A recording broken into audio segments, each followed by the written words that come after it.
The Pokemon Go game is taking over Cedar Rapids, and 24 hours a day at that. We talked to some gamers coming up in a live report. While we were out here, we saw Cedar Rapids police patrolling the area, but they didn't stop or ask anyone to leave, so it seems as if you're being safe.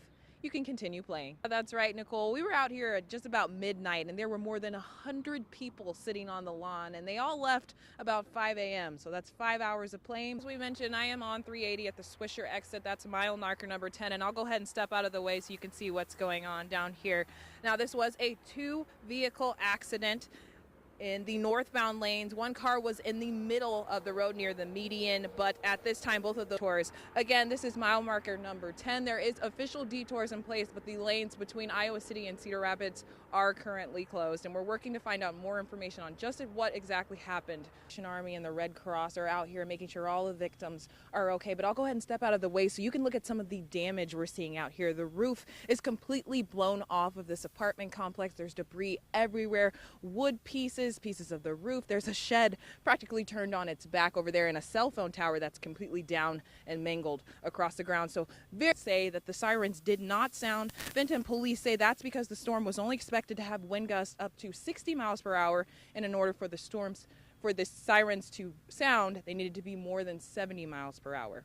Live in Benton, Bria Love, KCRG TV 9 News. Well, Chris, I'm standing at the intersection of North Gilbert and Brown Street, and I'm actually standing where a tree used to be. Here's where it was, and I'll pan over here and we'll look at where it is now. It's actually fallen on top of a car, and I spoke with the owner of this car. He says they heard a crack of lightning at about 3 o'clock this morning. They came outside. Next thing he knew, his car was underneath a tree, and there is some pretty bad damage to the back of it. The front looks okay, but the back is pretty banged up, and we've noticed that they've blocked off the street. This is Brown Street.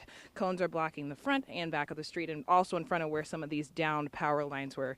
The owner also told me that when he came outside, his house still has power, but all of the ones around him haven't. And as we mentioned, Alliant is saying there's about 175 homes without power now. It seems as if they've got some of that restored, but we're checking to find out if these homes around this area have power. And when we were heading down here this morning, we took 380. There was a lot of rain, a lot of lightning. Seems to kind of stopped in the area we are now, but if you're heading on 380, you might want to check for standing water. We are working to find more information, but a lot of damage to this car here on North Gilbert and Brown Street in Iowa City.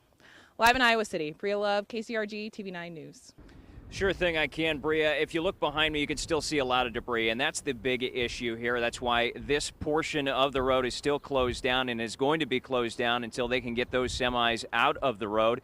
Now, you can see two semis there. We also have a DirecTV vehicle, which looks like it's in the ditch. So originally, we had heard that there were two vehicles involved. Now it looks like there might have been three. I can tell you at about 9:30, officials are telling us that the first semi went off the road, landed on its side. The second semi may have come into contact with it and then ended up underneath the Highway 20 overpass. It started on fire. Officials are now diverting traffic to the Highway 20 east exit. So if you're headed 380 northbound right now, you're going to get off at the Highway 20 east exit. You're going to go about 5 miles until you reach the Jessup exit on Highway 20 east. Then you're going to move 5 miles back onto Highway 20 westbound. That'll get you going back in the direction that you were originally headed. So we're hearing about 5 to 10 miles out of your way, depending on which direction you were headed.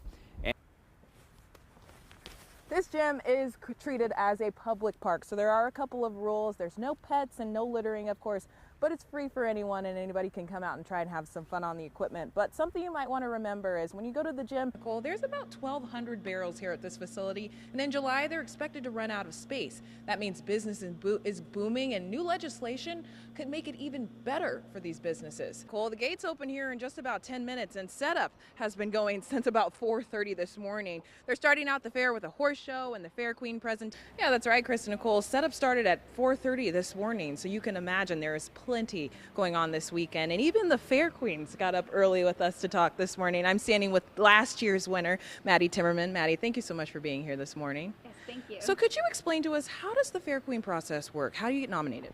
To run for County Fair Queen, you have to turn in an Signature Festival Soul and Beef Days kicks off its 46th year tonight. We've got the big grill out here this morning. Norm is cooking up some steaks. They are looking phenomenal. We are going to talk about more about beef days coming up a little later this half hour. But yeah, you can't talk about Solon without talking about Lake McBride. That's right, Chris and Nicole. It's called Let's Do Lunch, and Meals on Wheels here is inviting the public to take a chance to volunteer and spend some time in the community doing some good.